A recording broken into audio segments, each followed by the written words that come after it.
Estás a gravar bem? Espera aí. Agora? Tá.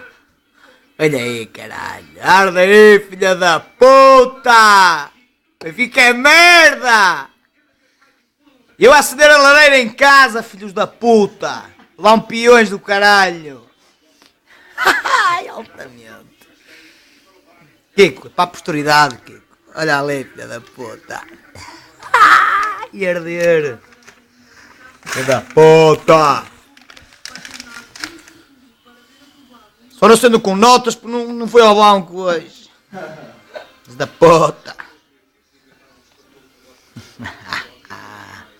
Olha, puta, olha. Olha a gaivota! Olha a gaivota! Já foi com o caralho! Já foi a gaivota para o caralho! Já foste.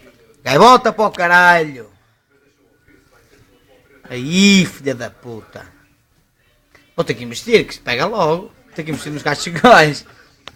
Deve ser as penas tão secas. Era as perninhas estão boas. Olha para culminar, olha. Jorge Jesus. E vamos continuar a ganhar.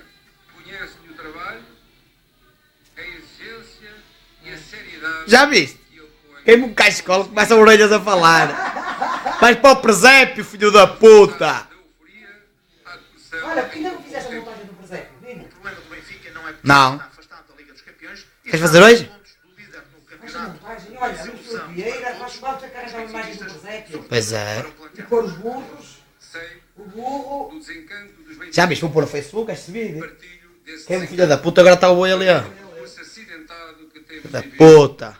nos últimos tempos. Mas estou certo de que os primeiros a alimentá-lo são os nossos jogadores e a nossa equipa. Caralho, dona Ela, vale a pena, vamos ter um... Foda-se à vontade. Caso do Benfica Que queira, puta. Vieira voltou à reunião como forma de... Só sandálias, viste? O Benfica joga Queres falar o Benfica, sabe para uma coisa, as sandálias de lareira. na TV a partir das 6h. É um jogo decisivo para o Benfica depois daquilo que aconteceu em Israel, uma derrota por 3. Ficar todos para o presépio.